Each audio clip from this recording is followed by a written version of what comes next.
Assalamualaikum warahmatullahi wabarakatuh. Saya Shalfat Bailawi dari kelas 12 7 12.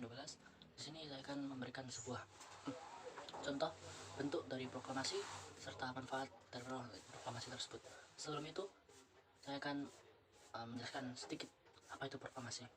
Proklamasi ialah sebuah peristiwa proklamasi kemerdekaan Indonesia, ya sebuah peristiwa yang dimana pada saat tanggal 17 Agustus proklamasi tersebut dikumandangkan di Jalan Sangon nomor 56 pada jam 10 waktu Indonesia Barat. Yang membaca teks tersebut ialah Insinyur Soekarno dan Muhammad Hatta yang mewakili seluruh rakyat Indonesia untuk memproklamasikan kemerdekaan Indonesia dan menyatakan kemerdekaan Indonesia pada saat itu juga. Oke, saya akan memberikan contoh apa bentuk proklamasi Indonesia di lingkungan saya sendiri. Yang pertama yaitu pemasangan bendera pada saat seminggu sebelum 17 Agustus ini sebelum kemerdekaan Indonesia ini dirayakan oleh seluruh rakyat Indonesia. Pemasangan bendera biasanya itu di depan gang ya, kalau rumahnya dekat gang ya pastinya dekat gang ya, tapi kalau rumahnya itu di sebelah jalan mereka pasti akan hanya memasang bendera dan tak tahu keseruannya apa apabila rumah tersebut berada dalam kawasan gang. Ya, akan saya ceritakan sedikit bagaimana pengalaman saya saat memasang bendera pada saat seminggu sebelum 17 Agustus, seminggu sebelum 17 Agustus. Ya, kurang lebihnya bendera tersebut dipasang pada saat malam harinya. Ya, kemungkinan biasanya sih minggu gitu ya, setelah kerja bakti pada pagi harinya. Pemasangan bendera tak hanya bendera saja, bendera tapi biasanya juga dihiasi dengan lampu tumbler lalu digantungkan secara zigzag di antara gang. Kapuro dihiasi sedemikian rupa agar terlihat cantik dari luar dan terlihat megah. Dihiasi dengan hiasan bendera merah putih dicat ulang dengan kreasi merah putih, lalu lampu tumbler tadi dipasang zigzag. Pemasangan itu bukan hanya saya saja, pemasangan itu diikuti oleh seluruh warga di gang saya. Anak kecil, mulai dari anak kecil hingga yang dewasa ikut membantu dalam pemasangan semua aksesoris yang diperlukan untuk mempersiapkan kemerdekaan Indonesia, untuk mempersiapkan perayaan kemerdekaan Indonesia. For information aja, bendera Indonesia ini dijahit oleh Fatmawati Soekarno yang katanya itu digunakan dari selimut Soekarno dan apa ya kalau aku lupa. Oke, sejarahnya seperti itu ya kurang lebihnya bendera, asal muasal bendera. Yang kedua, gotong royong untuk membersihkan seluruh area gang agar dilihat nampak bersih. Aktivitas ini biasa dilakukan 2 minggu sekali, tetapi karena ada event untuk perayaan kemerdekaan Indonesia, aktivitas ini dilaksanakan seminggu sekali. Dan ini seminggu sebelum kemerdekaan Indonesia, sebelum perayaan kemerdekaan Indonesia ini dirayakan. Nah, ikut serta untuk kerja bakti itu sama seperti pemasangan bendera tadi ya, yaitu para bapak, lalu remaja, karang taruna, serta ibu-ibu yang biasa menyiapkan makanan cemilan untuk bapak yang sudah bekerja tersebut. Gotong royong ini merupakan suatu tradisi ya menurut saya, tradisi untuk menjaga kelestarian alam dan jaga kebersihan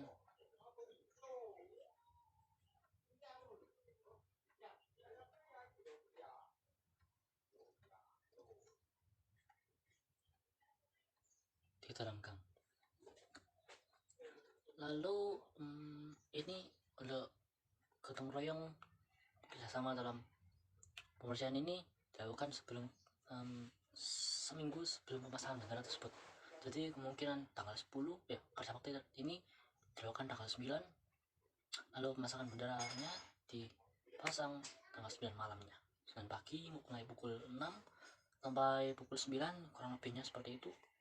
Tanggal 9 biasanya ya, pokoknya minggu sebelum kemerdekaan, sebelum perayaan kemerdekaan Republik Indonesia dirayakan. Oke, yang ketiga, setiap tanggal 17 Agustus itu pasti ada lomba-lomba ya, ada lomba-lomba dan dimana lomba itu dihadiri oleh anak kecil-kecil yang umurnya mulai dari 6 tahun sampai 12 tahun itu biasanya mengikuti. Akan tapi untuk yang seperti saya yang sudah 16 tahun 15-16 tahun itu biasanya jadi panitianya, jadi gak bisa ikut lomba. Jadi untuk bukti-buktinya akan saya fotokan ya, saya kan sebagai penyelenggara juga panitianya, jadi ya saya yang foto ajang tersebut, di mana itu jarang sih untuk panitia lomba itu. Biasanya kalau panitia lomba semangka dimasukkan koin dimasukkan ke semangka lalu diambil dengan mulut sakit itu. Oke. Ya, perlombaan ini sebagai bentuk dari keceriaan anak-anak pada masa itu. Pada masa kini turut untuk merayakan kemerdekaan Indonesia yang keberapa pun pasti ada, tapi ya karena dengan pandemi seperti ini 2 tahun sebelumnya lomba ini tidak diselenggarakan oleh RT dan RW setempat. Memang ada di bagian Indonesia yang melaksanakan lomba-lomba ini, tapi di wilayah saya pada 2 tahun terakhir ini kurang lebih 1,5 tahun ini tidak merayakan kemerdekaan. Tidak merayakan,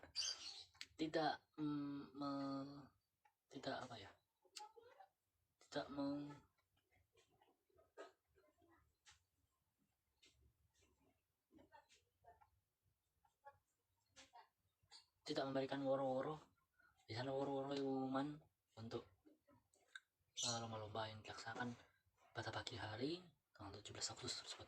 Oke, yang keempat itu contohnya ya seperti ini.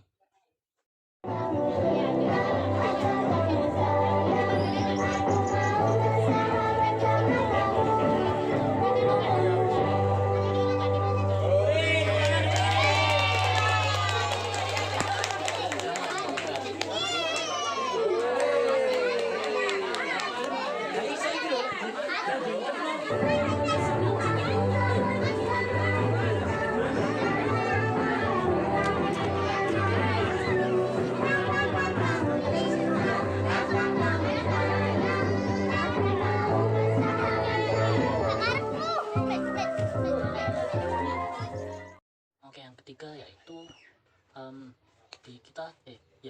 kita yang keempat sekarang.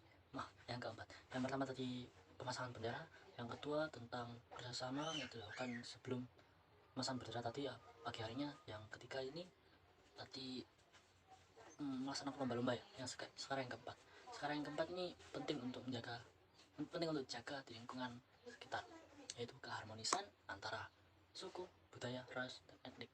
Oke, ini penting sekali sebab negara kita ini bukan negara yang hanya ditutupi oleh satu agama saja, tetapi ditutupi oleh 6 agama dan banyak suku yang tinggal di Indonesia. Maka dari itu keharmonisan perlu dijaga agar masyarakat aman dan tentram dan dapat adil dan makmur dan tidak semena-mena terhadap suku lain atau agama lain.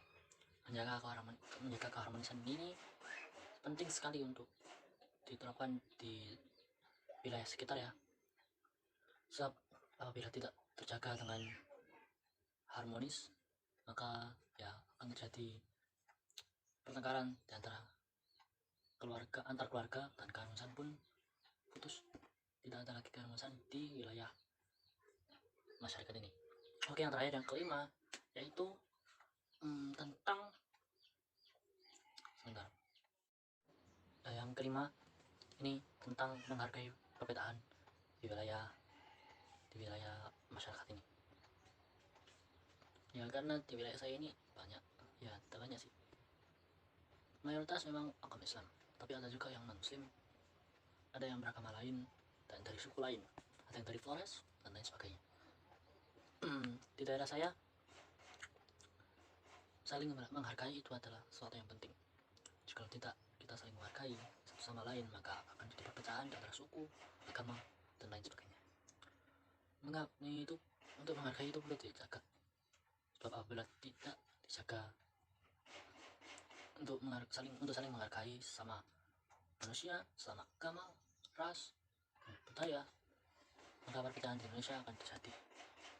Dan apabila tak ingin itu semua terjadi, maka kita harus saling untuk menghormati, saling menjaga satu sama lain, tidak ikut campur dalam urusan lain yang itu pada saat orang tersebut melaksanakan ibadahnya maupun upacara lain-lain. Semua itu perlu dijaga agar keseimbangan di antara masyarakat ikut terjaga pula.